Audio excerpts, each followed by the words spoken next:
You should be poor. You make way too much money. Your standard of living is too high. You should not be driving a new car. You should be driving an old one that just gets you there and back. You shouldn't be going out to eat. You shouldn't be buying nice clothes. You shouldn't, if you have a hole in your shirt, you shouldn't buy another one. You shouldn't have health insurance. You shouldn't get nice tools to fix stuff up. You should get shitty ones. You cost too much money. And that is why there is no manufacturing in America that can compete. There is manufacturing in America, but at the scale that we have it, we import so much that we might as well not even be considered a manufacturing nation. In order to bring manufacturing back into America, you have to do what I just said. You have to not have 2 cars per family, have 1. You have to go to work for way longer than you normally do, and then take way less money. You should not have health insurance with your job. Like, all these things are the reason why we cannot have manufacturing here. If you have a product and there are 2 people that make it, somebody here that has a normal lifestyle and someone in India that has a normal lifestyle for India, and that product is essentially made the same, you're not gonna, like, the consumer won't buy it from the guy who has the American lifestyle because it costs too much money. That's really what it all comes down to.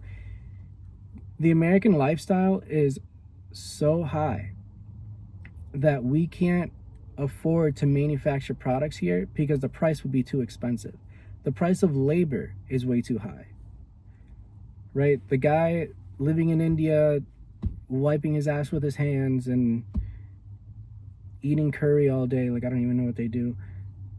That guy lives on your week's salary over the course of a few months. So it is somehow cheaper to get a gigantic ass ship, a shipping container ship, go all the way to India, which is not easy, load that ship up with products, and bring that ship all the way to America. Again, not easy. Sailing is not an easy job. That is not for the lighthearted. It is cheaper to do that than to just make that here. That's how much our standard of living screws us. And this is explained in Cantillon's theory of economics. The book is called Cantillon's Essay in Economic Theory. So what that book explains is that, you know, you have this economist that is, he's watching an economic system.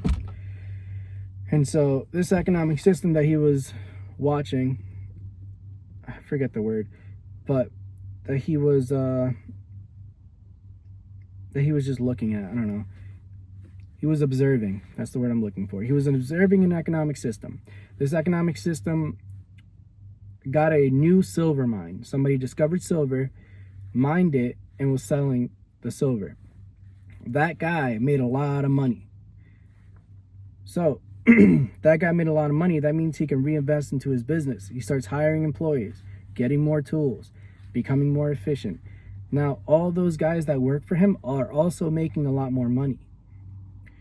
Those guys with more money, including the owner, now they're buying more stuff because they have more money. They work hard. They make good money. There's no reason why they shouldn't spend more money, right? That's the thinking. And so they spend more money. That means that those people that work at that silver mine, they are buying horses, they are buying cattle, they're buying grain, they're getting meat, they're buying carriages, they're buying houses, they're buying, this is in the 1700s, so it's hard for me to think of what they would buy, right? But like, they're paying for services. They're spending a lot of money. Them spending a lot of money also creates the situation in which who they buy things from those people are also getting money, right? So the tailor that works in that like supplies these guys, that tailor is also making more money. And the butcher that, you know, supplies those employees and that owner, that guy's also making more money. And the carpenter who makes the carriages, he makes the wagons, he's making houses, that guy, now that he's got all this new business, he's also making more money. And so what happens is that you just keep going down the line. Now that carpenter is also buying more stuff. That carpenter is buying stuff from the tailor, right? So there's just more money everywhere. Everybody's making more money. Eventually, you're going to reach a point in which their standard of living requires them to get a higher influx of money. That means the labor will be more expensive. The product of silver is still the same. The product of the tailor selling suits, still the same product. The carpenter still selling his services, it's the same product. But he requires more money because now he wants to keep buying steaks. He wants to keep buying 3 steaks. So before he wasn't having any steaks. Now the silver mine came in, and that carpenter rose his standard of living. He's got a nicer carriage, like a nicer wagon. He's buying more horses. He's getting more business. He's getting more money. So his labor now becomes more expensive because he has this new lifestyle that wasn't affordable in his old lifestyle, right? So like before that silver mine, that guy wasn't able to afford more carriages, more wagons. But now, because of that silver mine, there is an influx of money into that system. That causes the labor to go up. When the labor becomes too expensive and people can't afford the prices that are increased because of the influx of money, you're gonna get your products from a foreign entity. You're gonna get your product from somewhere that is cheaper. There's some guy somewhere that has a much lower standard of living, and that guy will now take on the production.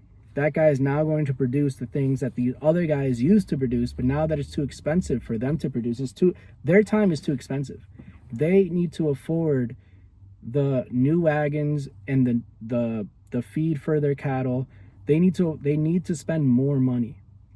It's constantly growing. So eventually when they get into foreign products, foreign production, that original entity where the silver mine was giving everybody money, well, now they're getting product from somewhere else, meaning their money is now leaving their system, right? So they had an influx of money, but now because the price of labor is too expensive, now they're going and spending money elsewhere. So now the money is going back out. And eventually you're going to reach a point in which there will be a crash. And it's not like a crash like we have. It's not the kind of crash that we have. This is a natural cycle. This is normal. You have a crash, and their standard of living goes back to just what was normal before. Now, all that gold is going somewhere else. And once that gold leaves, you have that crash. That next economic system where all that production is coming from, they're just going to go through the same cycle, and it repeats over and over. The United States is just weird, right? Because we used to get all this gold. We used to be the big producer of the world. We used to produce we still produce airplanes, but we used to produce appliances, tools, steel. We used to produce all this stuff, and it went out to the whole world. Everybody was buying U.S. products. U.S. products were everywhere outside of the U.S. Like the U.S. had our products, sure, definitely, right? But the U.S. was selling everything. And that's why that's why people are so excited about looking back at the 50s. Like, oh, we used to be so great. We used to make everything here. We used to be so rich. Of course you were. Of course the United States was rich because we used to make everything. We do not make anything anymore. not at the scale compared to how much we import, right? So if our export is like, for export, right, we let things out, export, if it's down here, our imports are way up there, just skyrocketed. And so because we're not a producing nation anymore, we become a different nation, right? We're still a producing nation, but we don't produce goods. Now we produce the consumer. United States is the biggest customer in the world. And how the United States did something different from Cantillon's theory on economics is that, we have this dollar now. Like in 1971, we got off the gold standard. The dollar is no longer equal to gold. The dollar, it just is. And so everybody internationally got stuck using dollars. And then they got to a point where like, we'll take our gold back. But then the United States said no.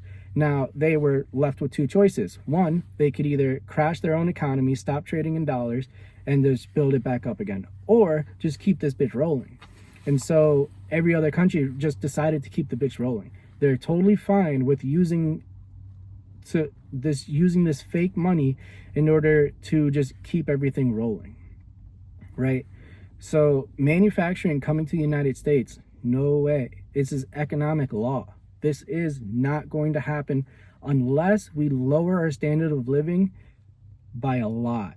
By a lot. We're talking living on the floor of nowhere and producing way more than we are now, right? Like our production needs to skyrocket and our standard of living needs to completely plummet.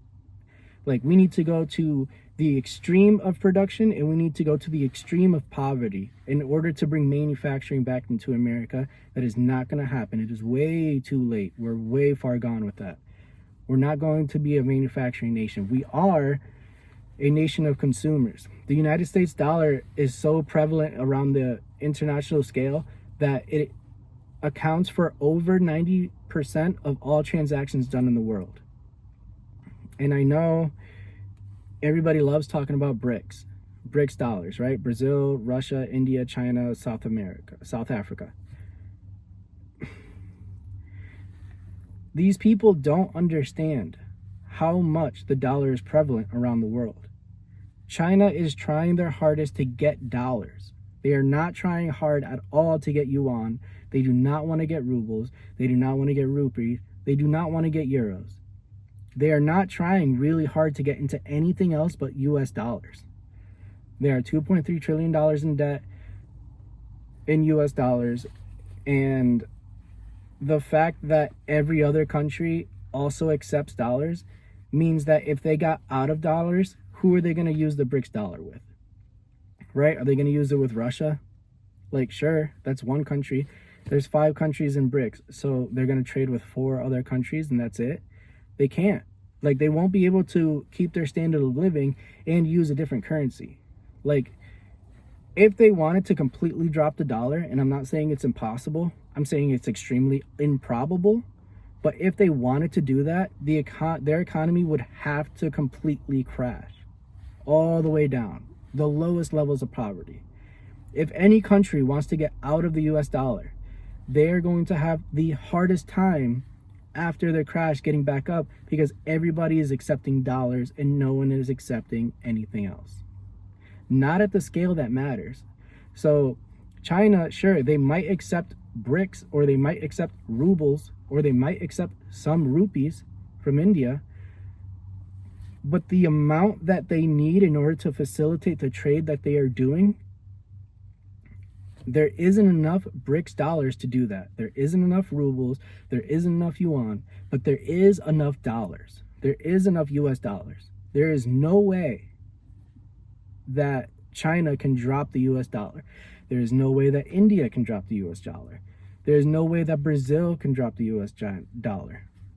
None of these BRICS nations can drop the US dollar without completely falling into poverty. No other way. And there is no way that manufacturing is coming back to America because it is too expensive. You have nice shit. I am a poor guy and I have nice shit compared to this guy in India who was willing to produce a t-shirt for $20 a day Meanwhile, I'm getting paid more than $30 an hour. Like, there's no way to bring manufacturing back into America at a scale that matters. Manufacturing can be in America. We produce airplanes. Airplanes are sold in the millions, multi-millions. We produce submarines, ships, lumber, food. We are a big agricultural nation. We do sell our food and we export it. The amount that we do so is not even close to the amount that we import. We are the world's customer. Everybody is trying to sell their shit and try to get it here because they want dollars. Dollars are necessary in order to facilitate the trade at the scale that is needed. If BRICS becomes popular, this is fucking wild, right? If BRICS becomes popular, don't hate me, it helps the dollar.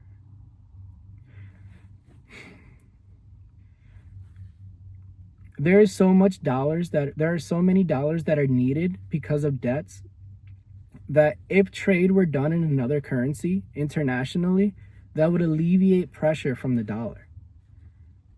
Like the BRICS being not popular in use, but popular just by word of mouth, just by people knowing about it, right? I always get comments about BRICS, and I don't think that you guys are stupid, but I don't respect your opinion. I really don't, dude. Like, I've gotten so deep into this, and people just don't look it up first. Like, of course you should disagree and comment. Like, of course I need that. But like, just like listen to what I'm saying and look up what I'm saying to then find out that there's no way to get out of the dollar. If BRICS becomes popular, it alleviates pressure from the US dollar because there's so much debt out there due in dollars. If people were doing trade in BRICS, that would alleviate pressure. That means we wouldn't have to try so hard to get endlessly into more debt to lend out this money overseas so that they can use it. Like if China was using more BRICS, it would alleviate pressure and it would be good for the dollar.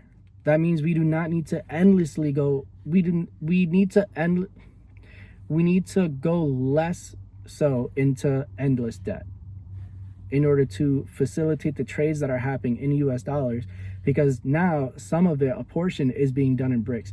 It is almost as if the Federal Reserve themselves, the Federal Open Market Committee made up of 12 members, it's almost as if they came up with BRICS. Like, that's how much it would help.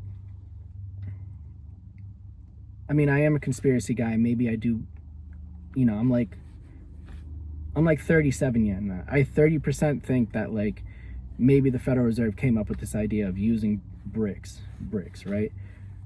But yeah, there's no way to bring manufacturing back. The dollar is the world reserve currency, and the United States is the customer of the world. So put that in your pipe and smoke it, bro. I don't know what to tell you. All right, stay black, stay blessed, and you'll figure it out.